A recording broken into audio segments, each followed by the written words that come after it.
श्री स्वामी समर्थ. नमस्ते स्वामी भक्तांनो, कसे आहात तुम्ही?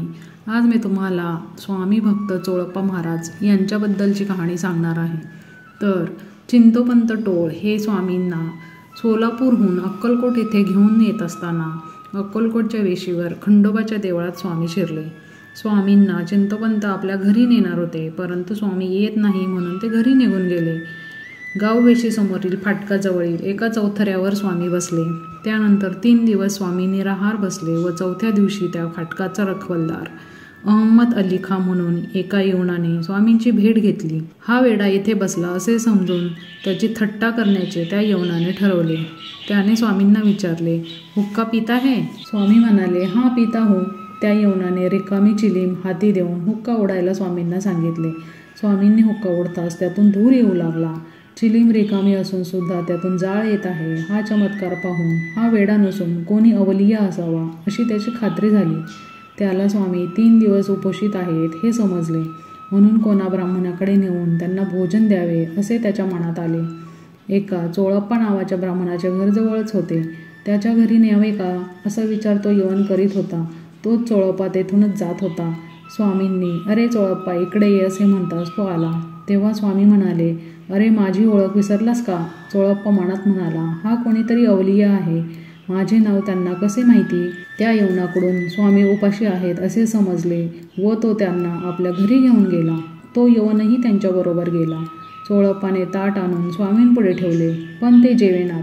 तेव्हा स्वामींनी त्या यवनाला ताटाला हात लावायला सांगितला. ते पाहून घरातील बायका आपण बाटलो म्हणून त्रागा करू लागल्या. ते ताट त्या यवनाने महाराजांना दिले. तेव्हा ते जेवले. त्यानंतर स्वामी तेथेच राहिले. त्याची बायको व आई चोळप्पाने हा वेडा घरात आणून आमचे घर बाटवले म्हणून त्याला त्रास देऊ लागल्या.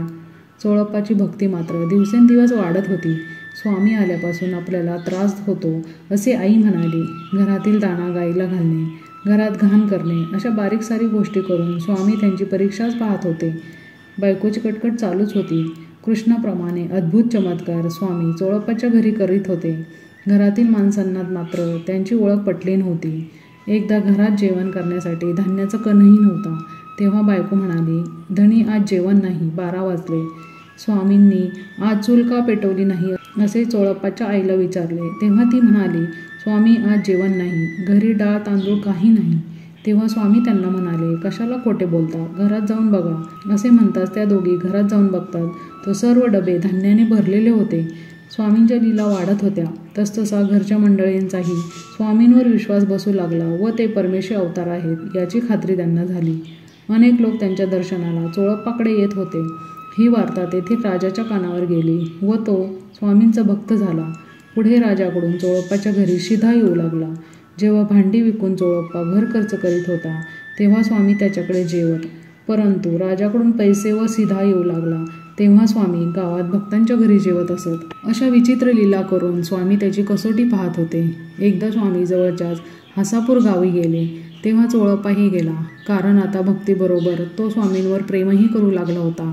एकदा स्वामी त्याला म्हणाले, आम्ही संन्यासी, आमच्या मागे तुम्ही लागू नये, घरी जाऊन प्रपंच करावा. चोळप्पा म्हणाला, महाराज मी तुमच्यासाठी घरदार संसार सोडीन, पण तुमचे चरण सोडणार नाही. त्याची ही निस्सीम भक्ती पाहून स्वामी प्रसन्न झाले आणि त्यांनी पायातील खडावा त्याच्या अंगावर फेकल्या. त्या घरी आणून त्याने त्या पादुकांची रोज पूजा सुरू केली. गावातील लोक दर्शनाला येत तेव्हा त्यांना प्रचितीही येऊ लागली. स्वामींची चोळप्पावर प्रीती जडली होती. ते फार दिवस बाहेर न राहता त्याच्या घरी येऊन त्याच्या मुलांच्या समवेत झोपू लागले. प्रथम अनेक प्रकारे त्यांनी घरातील लोकांना त्रास दिला.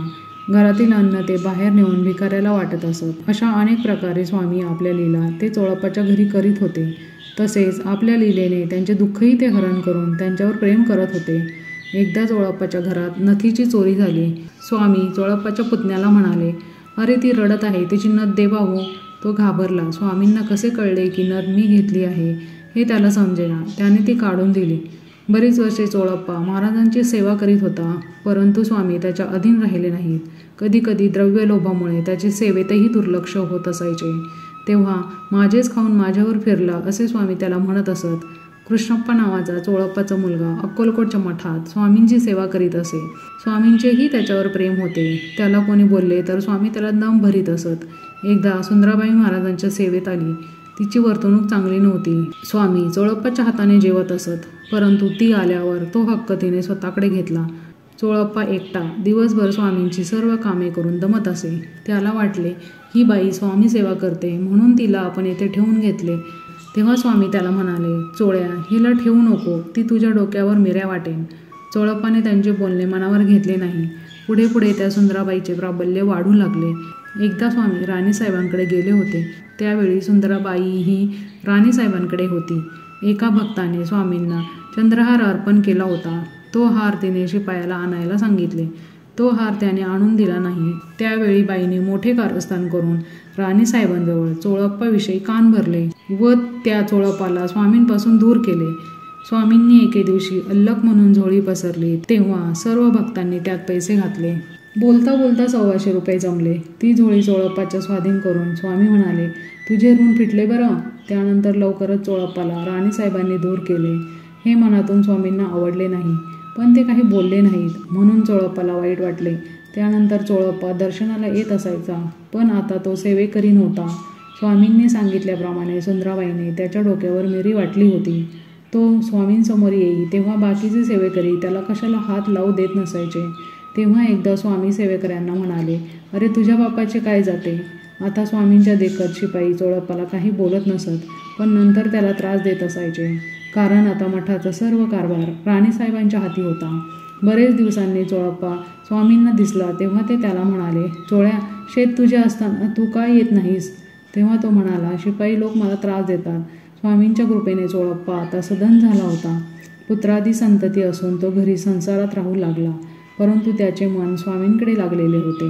स्वामींच्या आधी 6 महिने चोळप्पाचे निधन झाले. चोळप्पाने त्याच्या घरात श्री स्वामी समर्थांचा देह ठेवण्यासाठी समाधी बांधली होती. ती तयार होत असताना स्वामी त्याला म्हणाले, चोळ्या, हे काय करतोस रे. त्यावर तो म्हणाला, काही नाही महाराज. स्वामींना सगळे समजले होते. ते चोळप्पाला म्हणाले, चोळ्या, यात अगोदर तुला घालीन, मग मी जाईन बरे. पुढे चोळप्पा दुःखी होऊन आजारी पडला. त्याच्या अंतकाळी स्वामींनी त्याला दर्शन दिले. स्वामींचे चरणतीर्थ स्वामींनी सेवेकऱ्याला त्याला पाजण्यास दिले. स्वामींनाही त्याची आठवण येत असे. ते कधी चोळ्या चोळ्या करून हाक मारत असत. प्रेमाने स्वामी त्याला जैन असेही म्हणत असत. सुमारे 12 वर्ष त्याने स्वामींची सेवा केली. स्वामी अक्कलकोट येथे असतानाच त्याचा शेवट त्याच्या घरी झाला. स्वामीही त्या दिवशी अस्वस्थ होते. सर्व भक्तांमध्ये स्वामींचे त्याच्यावर जास्त प्रेम होते. तोही स्वामींना सोडून कुठे जात नसायचा. स्वामींच्या पादुका अजूनही त्याच्या घरी मठात आहेत व त्याची पूजा अर्चा त्याचे वंशज करीत असतात. धन्य तो भक्त स्वनयनी देखले समर्थ, करुणी सेवा मनोभावे, झाला जीवनी मुक्त. श्री स्वामी समर्थ. आपल्या स्वामींच्या अशाच नवनवीन गोष्टी ऐकण्यासाठी आपल्या स्वामी साथ या चॅनलला लाईक करा, सबस्क्राईब करा, शेअर करा आणि कमेंट करा.